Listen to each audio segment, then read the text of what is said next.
Good morning, ladies and gentlemen. This is Napoleon Total back again with some Shogun 2 Photo Samurai Scramble for the Far East, and we're playing once again as a Ching. We're gonna leave straight off from where we start, while we left off after the battle last time. Yeah. It was their first landing with the Northern Army. Well, this is technically the Northern Army. And, we defeated the American Army, and then, once again, I was talking about the auto-resolve, which is terrible.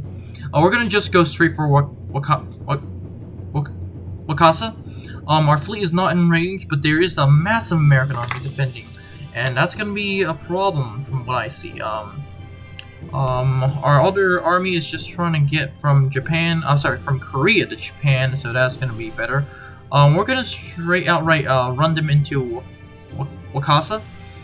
This other fleet, which is carrying another army, we're just gonna sail them straight into Wakasa Bay and pray for the best. Which does mean that our Southern Army, which is this army, is terribly outstrength. And to make this situation even worse, our guys have been fighting literally, how do I put it? We basically won the last battle at Setsu, taking Setsu, but we took horrendous casualties, and especially with some units. Now some units off the bat just got deleted. But yes. The United States is gonna come and terrorize my army. They're gonna deploy a geisha, and that's gonna not allow my army to move at all during the next turn, which is a big pain. Yeah, this is why I say we need to nerf geishas and agents and whatnot, because the game requires you to literally have some kind of agent, which historically agents were not this powerful. Heck, I don't even know if a single person was assassinated. Well. Okay, yes, during the Boshin War there were people assassinated, but that was done by the Shinsengumi police force. And not by who you think it is. We're gonna do some stuff. We're gonna retreat from here. We're gonna fight this battle later. But, and down south, this army cannot move, so that's gonna be the biggest problem. We can't deploy our agent anywhere. We can't use him. We can only supervise the recruitment, which is what I intend to do. Nothing really much. Pray for the best, essentially. I can't even move this unit out. Well, this army out, but can I move? Yes, I can move. Okay, so when dealing with geishas or agents that doesn't allow you to move your entire army, split your army into very small segments, and if the geisha attacks one, then move the other units. Obviously, that does mean some parts of your army will not be formed up and ready for battle, but at least it helped minimize the damage. There's still going to be damage, obviously, but yes. This 12-gun ship of the line is going to move to Wakasa. Well, to be exact, is Wakasa Bay, but yeah. There's also 26th ship of Sloop of War is gonna move to Wakasa Bay. Oh, wait, did I just say 12-gun ship of the line? Oh, I meant to say 12-gun brig. Actually, no, it's a sloop. Wait, yeah, I don't know. Okay, so basically what a brig is, if I remember correctly, it's a brig that, it has two masts, which means it's faster and it's smaller, and yeah, the sloop is slightly bigger, but it's also good enough for speed. Obviously, I want, if the game would allow it, I would really prefer a 12-gun ship of the line. Oh, sorry, 75-gun ship of the line, which is terrifying. We're just gonna eventually, how I said, we're gonna come back and fight this battle. Yeah, we're gonna come back and fight this battle. I'm gonna retreat for now because I'm wondering, can I get my units here on the next turn to bombard this place, which we can, so that's wonderful. However, our bombardment doesn't do any damage, and to make the situation even worse, although our guns are in range, this bombardment is not in range, and now I can't move my ships, so that's gonna be a problem. Although I literally just, yeah, problems with this mod, I can deal with it. Although there are problems, but I can deal with it, is what I'm trying to say. We're gonna quick save just in case, because I have no confidence in myself at this point. This is technically a very big battle. And I also need to save the game. My guys are gonna be moving across this ridge, and I cannot express how happy I was when I saw this ridge. Literally, I was thinking a lot of stuff to to be working with me, because literally I saw this rage and I was happy because literally all I can do is minimize the damage. And the reason is that the enemy has a lot of troops. And as you can eventually see, the enemy is just gonna if I let the enemy open fire on me, I'll probably be more than dead by now. But yes, the enemy is not going to be opening fire on me, and I'm just destroying the enemy mortars as I speak. There was a temple, and we're just going to go past this, but it's kind of funny how like the temple is a place for worship, for peace, and then we're just literally killing each other. That's kind of funny. The enemy is going to be bringing a lot of cavalry. They have some dragoons in front that you just saw. This is some colonial cavalry. There is an artillery piece with them, and probably the most elite unit is probably this National Guard Lancers, and this is pretty scary. It's also pretty good looking, although I can almost mistake them for British Lancers because of the red uniforms. The American infantry is also pretty elite. Our rockets are raining in fire. The American infantry is also pretty elite. A lot of state foot conscripts in the center. Their most elite units are either held back in reserve or literally on the flanks, which is not a bad idea. A lot of colonial foot. Yeah, I'm setting my artillery to do work on the enemy cavalry. And as I said, there's a lot of elite enemy infantry on the flanks. As you can see, as of right now, the enemy army is going past the temple, and they're going to straight outright charge up a hill, which I have. And they're going to straight outright charge up a hill and go into my guys, while at this entire time our rockets are raining down fire. I am prioritizing the National Guard Lancers, which are pretty dang scary. I haven't, obviously, I don't know how they perform. I haven't seen their stats, but just seeing them in this colorful uniform tells me a lot. This unit of dragoons is just gonna stop and open fire on our guys, but we're just gonna straight outright charge in. And this National Guard Lancer cavalry did a terrible job of charging in. The units on the right just literally charged into spears, so that's not a big scary thing. My spears weren't formed up, but that said, our guys are still gonna do pretty well. Yeah, at this point we're getting them somewhat surrounded, and to make it worse, to damage their morale, I'm using fire arrows. Once again, this National Guard Lancer does a very good job at literally disengaging, and literally tries to charge on my archers, but at the last minute they decided, they stopped, and I was literally thinking, wait, what? If you're not going for my archers, what are you going for? They decide to literally go into the back of my guys, and this is probably the worst charge I've ever seen in my life, although it does get some kills. I have to admit, it got 2 kills off the charge, but that charge was kind of terrible for an expensive unit. Like, I'm pretty sure the National Guard unit is pretty expensive, but our guys are just going to be charging in, finishing what's left of the American cavalry, and essentially praying for the best, because if we take out this cavalry before the enemy army arrive, which you can see in the background, we're going to have a very good day. At this point, this unit is routed with the help of my fire arrows, a lot of stuff, and yeah. Yes, so it's technically we've won, and to make it worse for the enemy, the National Guard Lancers on the right was also destroyed. So that's great. That's wonderful. You can see eventually this I think this is a volunteer infantry. Yeah, this volunteer infantry is moving up this hill, and it's gonna get literally peppered by my arrows, and yeah, that's a lot of deaths. And that is why I keep saying that do not underestimate archers. Do not underestimate archers. I come to find that very, I find that very special, especially when I'm doing what do you call it? After conquest for Shogun 2. But eventually our guys are just gonna charge straight in, and yeah, we're gonna do a pretty good job at literally annihilating these guys.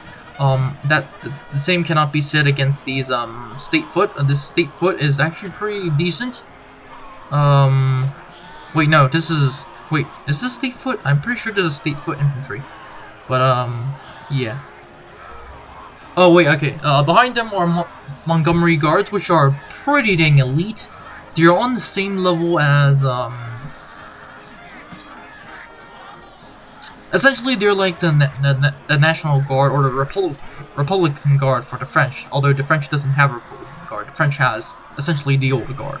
But and in comparison, they're quite terrible compared to the Old Guard. But they're like the Grenadiers. Like the Americans don't have a Grenadier unit, but I guess this Monterey Guard makes it up. On the other side, this conscript unit is literally opening fire on my guys, and it's actually doing a pretty good job before my guys charge in, dropping a lot of them. But the second we go into melee, it's game over for these guys. Yeah.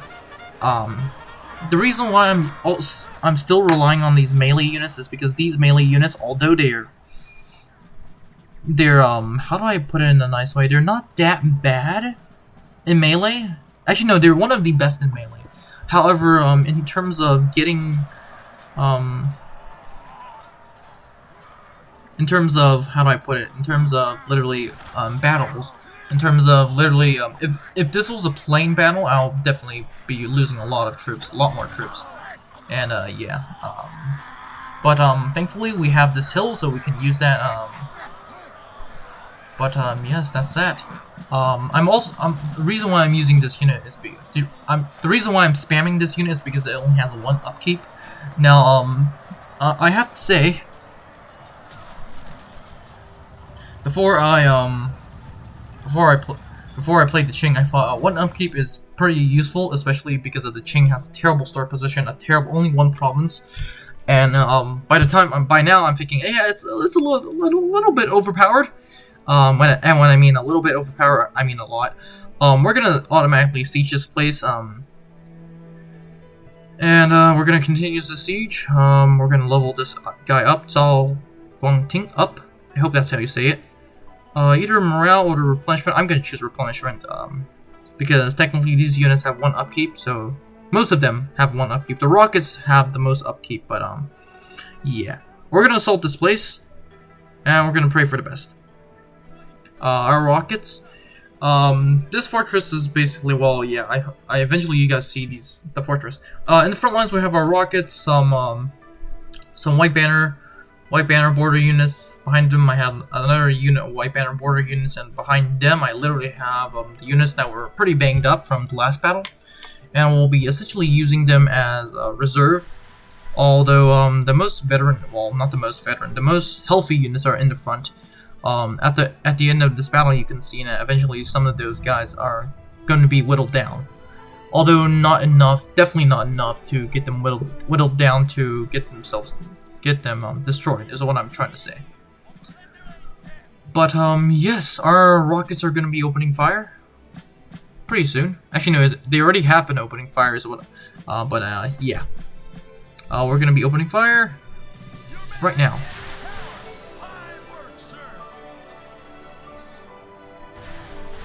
It'll be awesome for having an entire army of rockets, although it wouldn't be practically useful.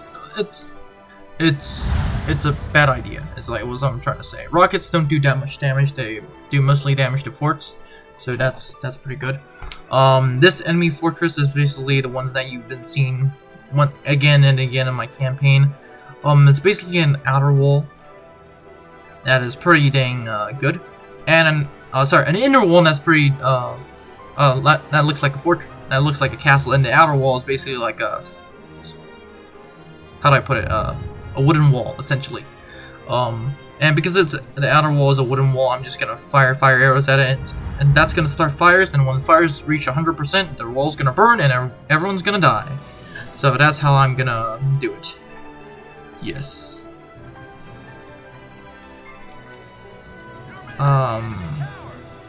This tower is getting burned by my rockets, and when it reaches 100, which it just did, it's gonna destroy itself. So that's great. Yeah, like I've been saying, rockets are not really possible, especially when dealing with, how do I put it, rockets are not really possible when dealing with an entire army on the battlefield, like in the land battle, but in the siege battle they do extremely well, as you can see right here, just killing entire unit, like almost entire unit, with some even more units, with some Monterey guards, but they killed the entire unit, and literally, yeah, that's that, literally, that's interesting. This unit is going to be eventually fired upon, but eventually I'm firing elsewhere at units. This unit is getting peppered by arrows. Well, sorry, peppered by rockets. And the second it reaches 100, guess what I'm gonna do? I'm gonna, well, actually no.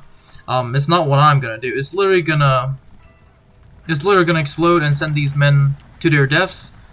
Yeah.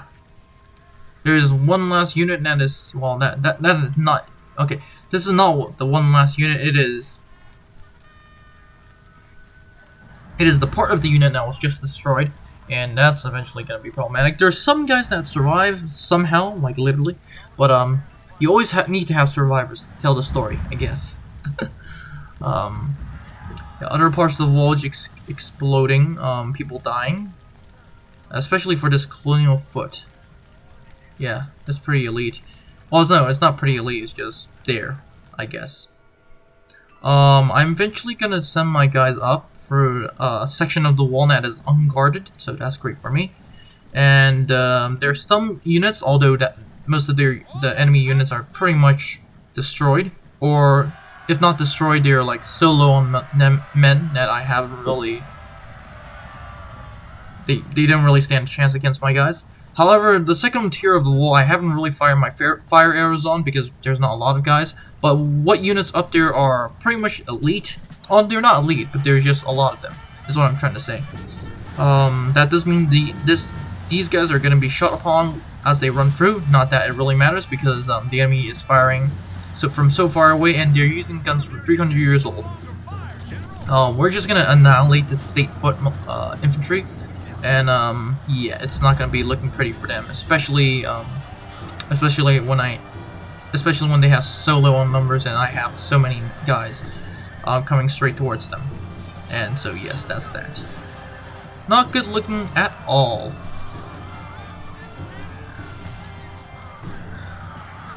And elsewhere, we're just gonna eventually continue on to the other sectors of the walls, or other sectors of the battle. So yeah.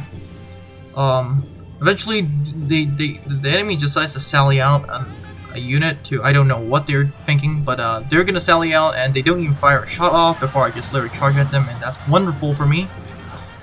Which does mean that this militia unit is just gonna get destroyed. I have a lot more numbers, but I am clumping up, which does allow the enemy, thankfully, a smart enemy, to literally turn their guys and go down this alley and start firing at my guys.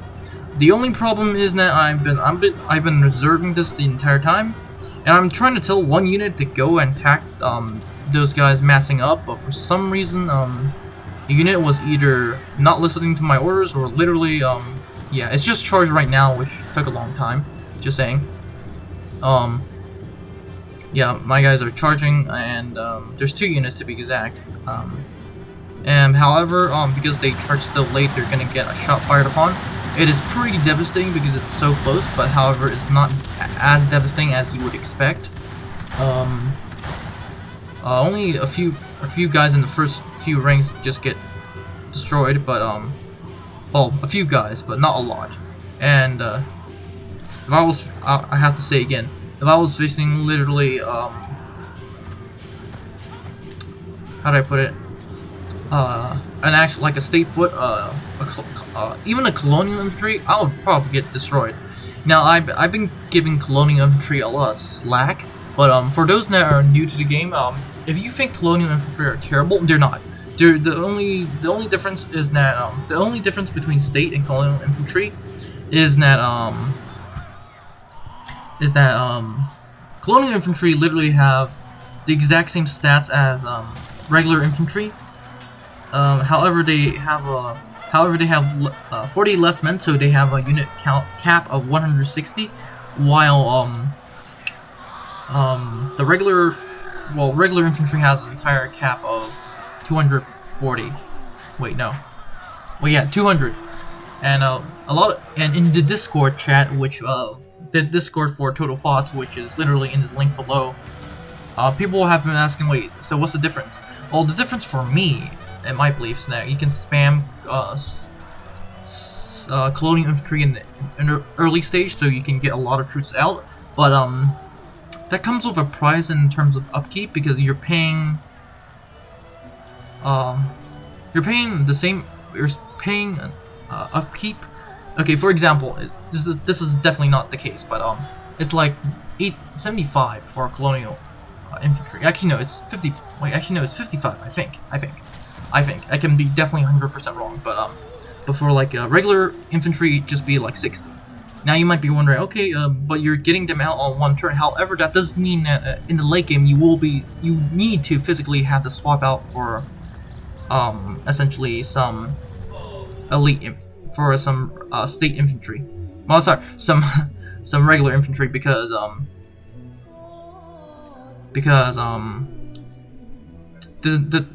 you're gonna be paying a lot of upkeep for just like 160 units. Yeah, well, what I'm trying to say is that the upkeep per unit is not worth it. But anyway, we've taken the settlement and yeah, we do find an enemy assassin, which is the most terrifying thing. I literally only have one general. I have no agents to protect my general, and that's gonna be a problem. I literally don't know what to do because yeah, there's an enemy unit right there, literally enemy assassin. So that's gonna be a problem. This Southern army, which is only one Southern army, it's getting replenished. Hopefully, my other fleets are hopefully arriving. Yeah, they're on their way, which is not bad. Yeah, they're on their way. So technically, I can only end the turn as of right now. And as I keep saying, every time I play a Total War game, especially in the late game, I have this paranoia almost to extent of I have to make sure that I did everything. Like, I literally have to make sure I did everything. Yeah, so that's that. The United States, for some reason, still extremely friendly with me. It's like plus 187 for enemy of my enemy, which I don't even know who they're at war with. They're only at war with the United Kingdom and France and whatnot, but I'm all allies with the United Kingdom and France and whatnot, but like, I don't understand. I literally don't understand why they're so happy towards me. It's kind of, yeah, it's kind of interesting. But yes, I guess I can't complain. The British are pretty happy with me because I'm literally at war with the United States and I'm saving them, essentially. They should be more than happy that I'm saving them because, like, literally, yeah. Well, obviously, the other reason why I decided to join the war was because I want to limit the United States expansion and I also want to gain some land. But yes, the United States just more move agents, so that's gonna be a problem. Yeah, that's a problem. Every time you see a very long turn, that means that for one faction, that means that either they have a lot of units or they're doing a lot of stuff, which is either way is pretty scary. But yeah, that's that. Army distracted. Oh great, yeah. A lot of these problems management stuff is pretty boring. I have to admit. Where is Tango? Okay, good. Or was Wakasama? Okay, this agent essentially tried to assassinate someone. We're gonna bombard the enemy, and yeah, a lot of casualties. So I'm trying my best to get this unit out. Okay, I need to move some of my most banged up units to this sector. I technically can do that. Okay, I'm gonna put my artillery pieces in here. Okay, actually no, I kind of have to. Yeah, actually no, I'm just gonna move this army. I'm gonna recruit some more cavalry because I literally need cavalry in that army. However, almost an entire cavalry army is coming. But it is coming, but yeah, it's coming. It's coming.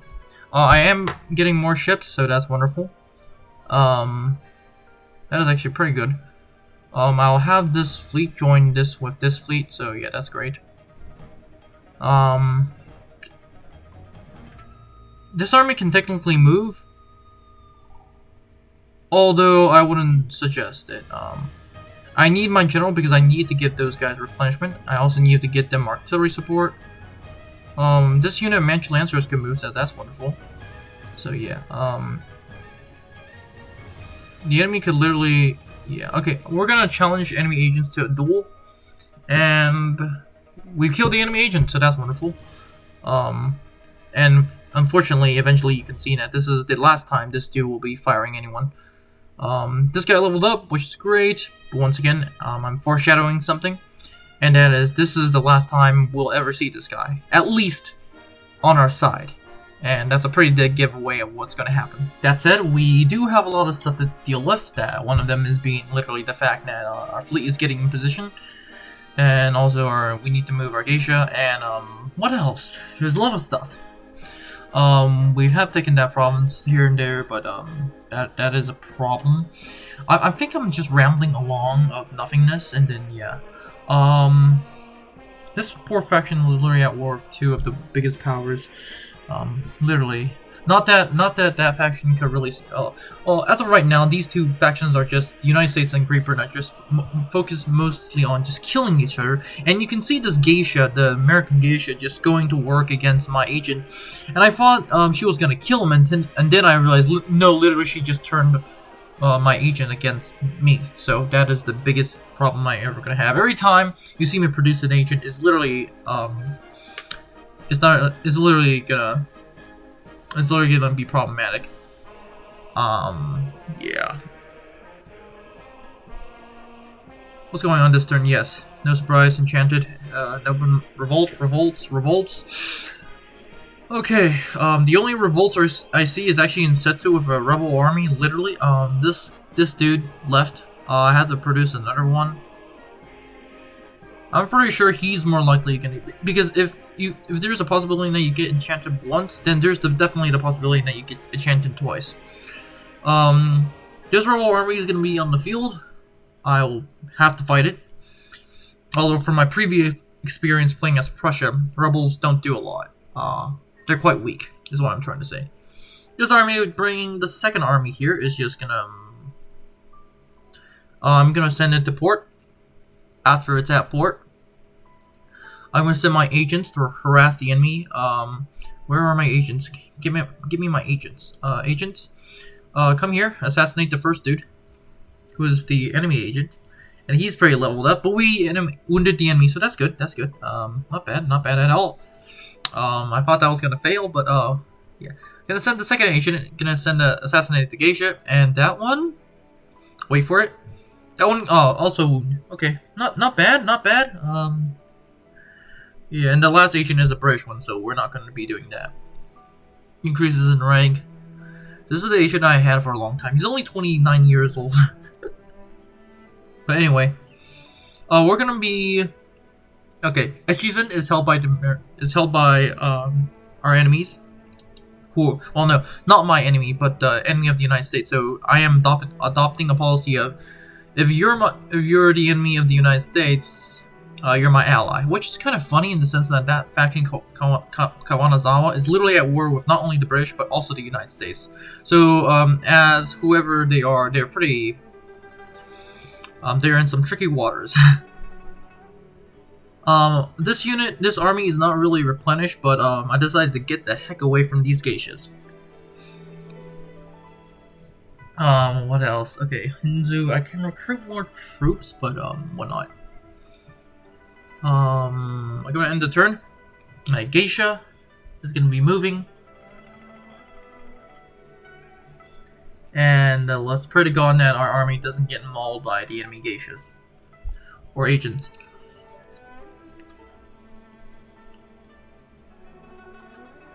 Thankfully for me, the Americans seem to be more interested in haunting. Oh no!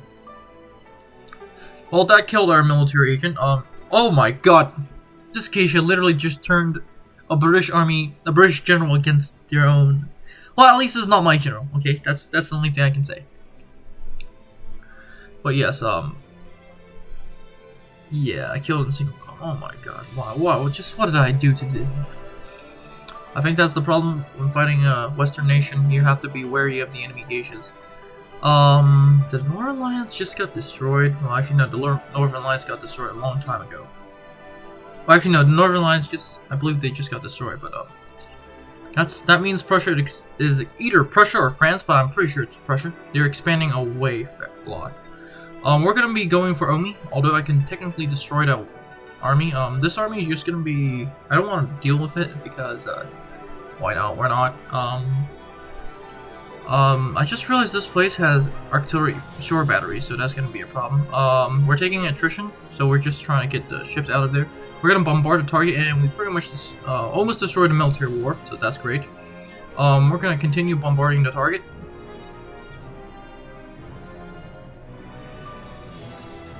Okay.